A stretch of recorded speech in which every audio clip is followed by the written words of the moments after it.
Sonsuzluğa səbəb olan amillər hansılardır? Hamiləliyin baş tutmasına mane olan ən vacib faktorları cərrah mama-ginekoloq Xəyalə İsmailova ilə müzakirə edəcəyik. Artıq burada bizim reproduktiv funksiyamız pozula bilər, adət pozğunluğu yarana bilər və gələcəkdə, məsələn, hamilə qalmasında bu qızların problemi yaşana bilər. Birazdan Sağlam Gün Ayda.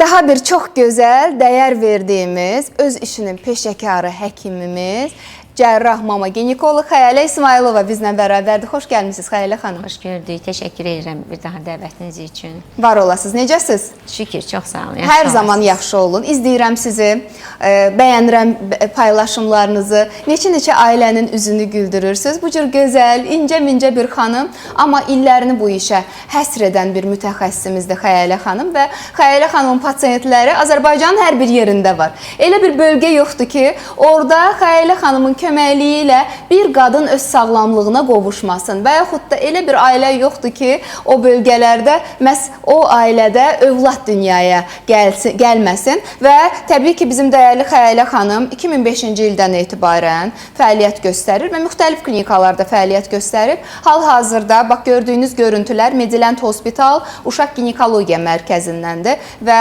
Xəyalə xanım həmçinin uşaq ginekoloqudur. Azərbaycanda az sayda bu ixtisasın daşıyıcı olan mütəxəssislərdəndir və Mediland Hospitalda Uşaq Ginekologiya Mərkəzinin yaradıcısıdır. Əlaqə nömrəsi ekranlarda 055 766 33 30. Ona görə mən buradan elə gənc qızlarımızın analarına da səslənirəm. Artıq bu stereotipləri kənara qoymaq lazımdır. Ay, mən övladımı ginekoloqa apararam, qonşu nə deyər, qohum nə deyər. Bəzən qız uşaqlarında istər doğulduqda, istər 3-5 yaşında müəyyən normal olmayan əlamətlər müşahidə olunur. Hansı ki, bu da onların sağlamlıqlarına gələcəkdə ciddi fəsadlar yarada bilər. Ona görə dəfələrlə bu haqda danışmışıq. Qısa olaraq üstündən ötmək istəyirəm. Çünki hal-hazırda mövzumuz tamamilə fərqli bir mövzudur. Sonsuzluq haqqında danışacağıq və təbii ki, sonsuzluq təkcə qadın problemi deyil və bir çox hallarda belə deyim, müalicə edilə bilir. Bəs hamiləliyin baş tutmasına səbəb olan, baş tutmamasına səbəb olan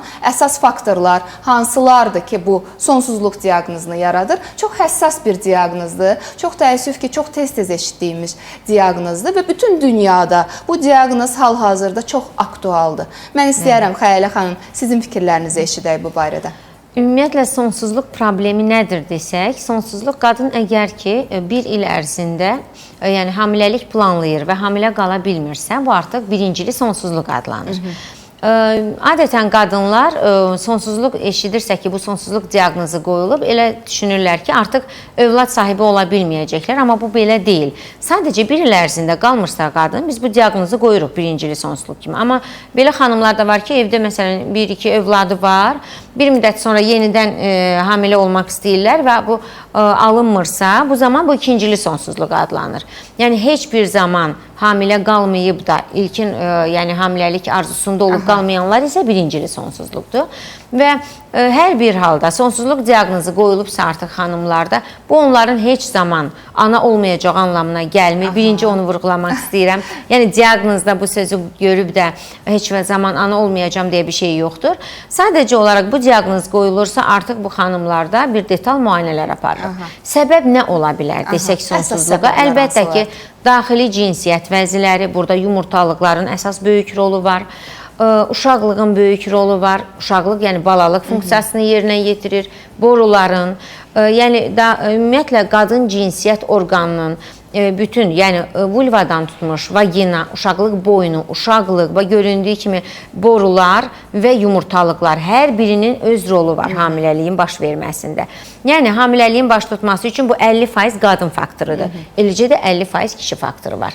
Yəni biz məsələn xanım gəlir, biz ona sonsuzluq diaqnozunu qoymazdan öncə ilkin olaraq həmişə yəni 50-50-yədir. Mütləq yəni həyat yoldaşının da müayinələrini istəyirik. Burada ən azından yəni belə deyim, kəmiyyət, keyfiyyət göstəriciləri spermin yoxlanılmalıdır.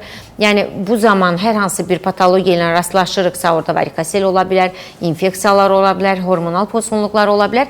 Bu halda androloqa yönəldirik və yanaşı olaraq da qadın faktorunu biz müalicə edirik. Əlbəttə, qadın faktoru da dediyim kimi orqanlardan asılı olaraq dəyişə bilir.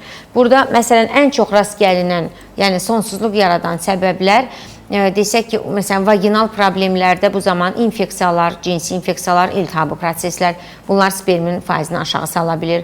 Uşaqlıq özündə, uşaqlıq daxili poliplər, uşaqlıq daxilində snehiyalar, uşaqlıq daxili endometrinin hormonal mənşəli, yəni qalınlaşmaması, çox nazik olması, yəni hipoplaziyası deyirik buna. Bu kimi səbəblər submukoz düyünlər, yəni hamiləliyə əngəl olan səbəblərdəndir. Boru faktorunda boru keçməməzliyi ola bilər, hidrosalpinx dediyimiz boru xəstəliyi ola bilər. Burada da yenə infeksiyalar bir səbəb ola bilir və yumurtalıq mənşəli. Yumurtalıq mənşəli dedikdə artıq burada böyük bir anlamdır. Yəni kistlər də ola bilir. Polikistik yumurtalıq sindromu Polikistik yumurtalıq sindromu çox geniş bir haqda danışmışıq. Yumurtalıq kistləridir, digər kistlərdir. Hormonal pozğunluqlar disfunksiyalıdır. Burada tək yumurtalıq yox da, yəni yumurtalıqları idarə eləyən də bizdə baş beyində hipotalamus, hipofizar sistem var. Yəni hipofiz, hipotalamus və yumurtalıq üçü, yəni zəncirvari olaraq bir-birinə siqnal ötürərək, yəni bir-birinin hormon ifrazını belə deyim, təmin eləyir və hər hansı bir stres faktoru olsun, digər yanaşı ekstragenital xəstəlik olsun, səbəb ola bilir ki, yumurtalıqların funksiyası pozulsun. Və mən bilirəm ki, sizə müxtəlif səbəblərdən dolayı sonsuzluq diaqnozu ilə yaxınlaşan ailələrin sayı çoxdur və 5 ildən sonra, 8, 10, 15, 18 ildən sonra göydə Allah yerdə sizin o savadınız, biliyiniz sayəsində o ailələrə övlad bəxş olunub. Hal-hazırda onlar valideyn adını qazanıblar. Bəli. Çox şükür. Mən o ailələri təbrik edirəm və arzusunda olan hər bir ailəyə bunun nəsib olmağını arzuluyuram ki, bax, neçə illərdir onlar övlad həsrəti ilə alışıb yanırlar. Nə xoş ki, biz artıq belə deyim 20 ildir ki, yəni iş təcrübəmiz var. Nə xoş ki, biz artıq o sonsuzluqdan əziyyət çəkən xəstələrimizdə şəfa tapırıq. Nə xoş ki, o dediyimiz kimi qız uşaqlarındakı problemləri həll edirik də mən artıq məsələn, neçə pasiyentimdə yəni 10 yaşında, 11 yaşında müraciət olunan, yəni valideynləri gətirib hər hansı bir problemləri olub müalicə eləmişik. Hal-hazırda ailə qruplar, yəni yanımıza gəlir və övlad sahibi olurlar. Biz onlara indi belə deyim ki, sonraki o reproduktiv dövrdə də kömək eləyə biliriksə nə gözəl. Nə yaxşı ki, varsınız və çox gözəl bir məqamı vurğuladınız bizim qız uşaqları ilə bağlı. Çünki sonsuzluq diaqnozu elə məhz qızlarımızın o yaşlarında, uşaq yaşlarında formalaşan problemlərdən dolayı da yarana bilir. Qaynaqlanır o dövrdən, hər hansı bir problem olur və müalicə olunmursa o problem daha da dərinləşir.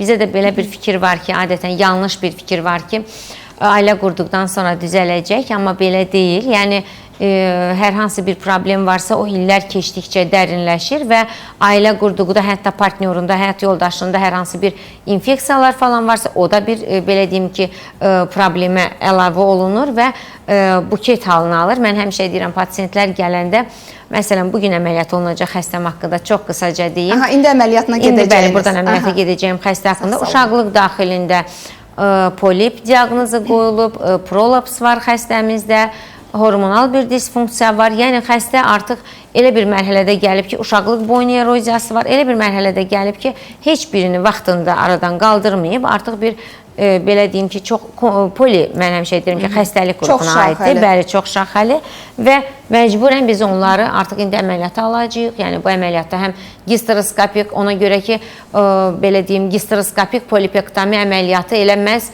hamiləlik planlayan xəstələrimizdə mütləqdir. Düzdür, bu xəstəmizin artıq 2 övladı var, amma gisteroskopik polipektomiyanın məhz üstün tərəfi odur ki, bu zaman endometriya zədələnmir. Biz belə deyim ki, alətlə daxil oluruq uşaqlıq daxilinə gisteroskopla və kamera görüntülərində artıq polip hansı divardadırsa biz ancaq həmin hissədən ayırırıq, polipektomini edirik və keçən verilişlərimizdə bu haqda görüntülərimiz də var idi hətta. Yəni bunu aradan qaldırırıq və sonra ikinci etapımız uşaqlıq boyun eroziyasının yəni aradan qaldırılması və prolapsın aradan qaldırılması, ön arxa kalp ectografiya aralığın bərpası, yəni bu da doğumdan sonra olan problemdir. Xəstədə həm sidik qaçırma verir, həm qəbizlik problemi yaradır. Müəyyən qədər, yəni geniş bir profildə, yəni xəstəmizdə bir əməliyyat icra olunacaq. Bizim dəyərli Xəyalə xanım mama ginekoloq olaraq həm də bir cərrahdır, cərrah mama ginekoloqdur və bu əməliyyatları çox yüksək peşəkarlıqla icra edən bir həkimimizdir. Bir çox ginekoloji problemlərlə ona müraciət edə bilərsiniz. Bax, gördüyünüz bu görüntülər də doktorumuzun hal-hazırda danışdığı əməliyyatlardandır. Bu məhz polipektomiya əməliyyatındandır. Yenə də deyirəm, bu mərhələdə baxın, bu görünən də uşaqlıq daxilində polipdir. O mayenin içində sanki üzür. Biz yəni xüsusi maddə vururuq uşaqlıq daxilinə ki, görək, böyük bir ölçüdə polipdir. Polipi biz ayaqcığından, özü kiçik deyil, ayaqcığından yandıraraq xaric edirik və bu zaman götürdüyümüz materialı da, bəli, bu materialı da götürərək, yəni histoloji müayinəyə göndəririk ki, bəli, göndəririk və o da bizim məlumat verir ki, xoş xassəlidir. Zaten 99% hallarda biz, yəni uşaqlıq daxilində poliplər xoş xassəli xarakter daşıyır. Amma yenə də bu ikinci bir müayinəmiz boru müayinəsidir. Sonsuzluğu yaradan digər bir səbəb dedik ki, boru keçməməzliyidir. Baxın, burada mən uşaqlıq daxilinə kontrast maddə vurmuşam, amma burada borular rəngləndi. Burada boru yəni rəngləndisə artıq kontrast var və uşaqlıq daxilinə də borulardan artıq kontrast, belə deyim, axırsa, artıq o demək ki, borumuzun keçiriciliyi var. Problem yoxdur. Məsələn, hidrosalpinksli xəstələrdə bu borularda çox genişlənmə görünür. Bu artıq bu özü də xəstə boruluqdur. Yəni, uşaqlıq borusunun bir xəstəliyidir hidrosalpinks. O da boru hamiləliyi verə bilir. Ümumiyyətlə, yəni bu özü də keçməməzlik yaradan bilən bir xəstəlikdir. Yəni, boru müayinəsi də qadın əgər bir il hamilə qalmırsa və digər səbəblər inkar olunursa, mütləq aparılmalıdır. Düzdür, xanımlarımız boru müayinəsindən biraz çəkinir ağrıya görə, amma biz indi yeni üsulla icra etdiyimiz üçün bu yeni üsulda heç bir ağrı yoxdur.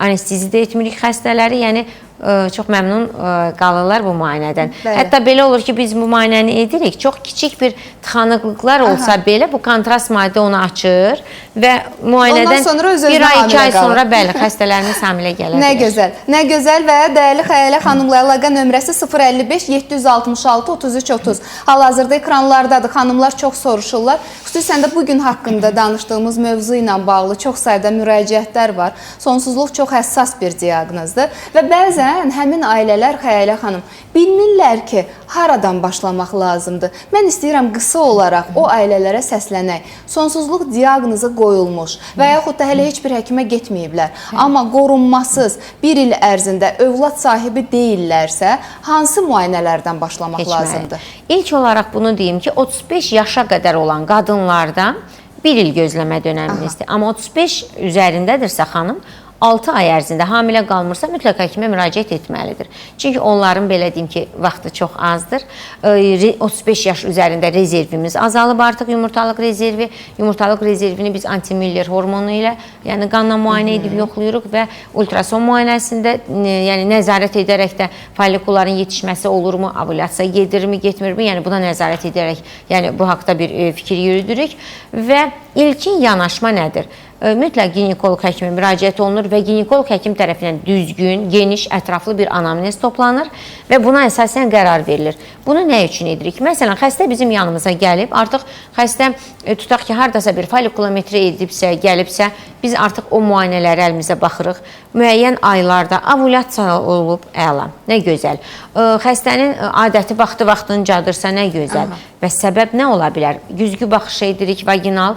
Hər hansı bir əngəl varmı? Sinikiya ola bilər, bitişmələr ola bilər orada, uşaqlıq boynu polipləri ola bilər. Yəni, bu problemlər varmı, yoxmu? Bir maniyə varmı? Bir maniyə varmı, yoxmu? Yəni, bu yolda vagina, uşaqlıq, borular və yumurtalıq. Bu yolda hər hansı bir maniyə varmı? Tam müayinə. Tam müayinə. Boruların keçiriciliyi yoxlanıbmı? Məsələn, xəstə deyir, yox, yoxlamayıb, o zaman müayinə alırıq. Yox, xəstə deyirsə ki, yoxlanıb artıq digər səbəb axtarırıq. Bütün bunlar yoxlanılıbsa, heç bir səbəb yoxdursa, qadın hamilə qalmırsa, əks cinsin nümayəndəsi mütləq onun müayinələrinə bir baxırıq ki, bəlkə yoldaşının varikoselisi var, kişi faktoru var. Onlar varsa ora yönəldirik. Yoxdursa, hər ikisi normaldırsa, qadın yenə hamilə qalmırsa, müəyyən bir, belə deyək ki, vitaminoterapiyalar vasitəsilə belə hamilə qalma ehtimalımızı artırırıq, şansımızı artırırıq və nəzarətdə saxlayırıq. Müəyyən bir müddət heç bir səbəb olmasa belə qalmırsa, Şuvarski sınağı edirik. Burada bir uyumluluq olmadığı bu da yoxlanılır. Yəni, hər bir halda bunlar aradan qalxıb və xəstə uzun bir müddət hamilə qalmırsa, bu zaman digər yöntəmlərə əl atırıq və bu üsullarla xanımların, yəni bugünkü gündə bütün üsullar bizə kömək edir ki, hər bir qadın ana olsun. Və pasientləriniz nə deyir Xəyalə xanım ki, doktorun əli yüngüldür. İstər sonsuzluq müalicəsində, istərsə də deyir, etdiyi əməliyyatlardan sonra əməliyyat bitər-bitməz artıq deyir, biz ayağa qalxıb gəzə bilirik. Bəzən elə ginekoloji problemlər olur ki, bir neçə mürəkkəb əməliyyatı bir yerdə icra edirsiniz. Bəli, birlikdə edirik və şükürlər olsun ki, nəticədə alırıq və arzumuz da budur ki, xanımlar əməliyyata düşməmiş vaxtında, erkən dönəmlərdən, ailə qurmazdan öncə, yəni belə deyim də, bütün qızların ailə qurmazdan öncə bir check-up müayinədən keçməsi vacib şərtdir. Yəni xanımlar məsələn tək burada xəstəliklərin aşkar olunması deyil.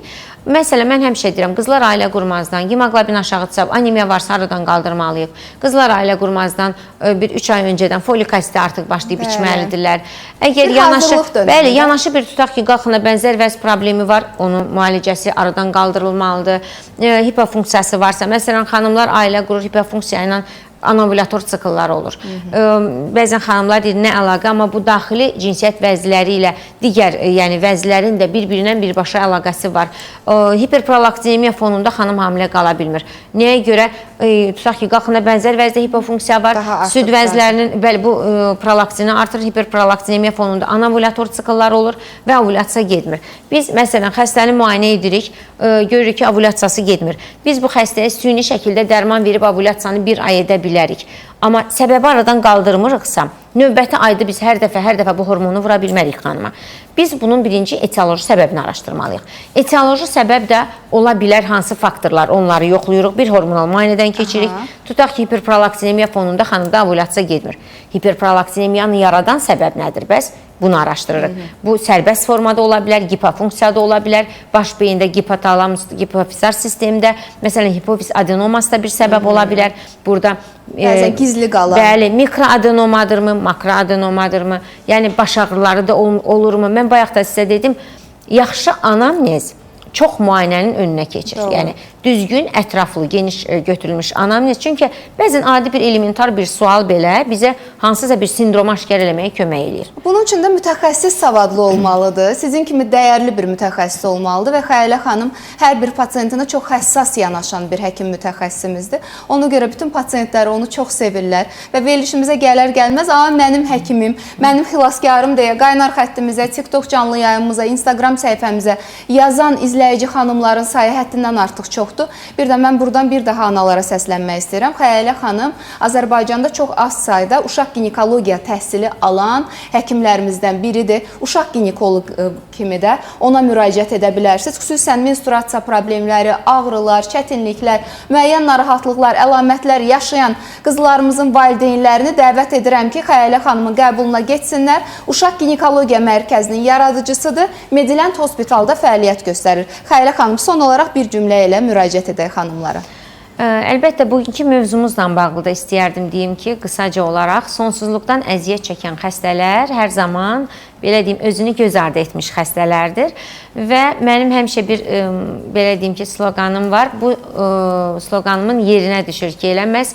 Biz həmişə öz, belə deyim, fikirlərimizdə mən hər zaman deyirəm, qız uşaqlarının erkən müayinəsi analığın təminatıdır.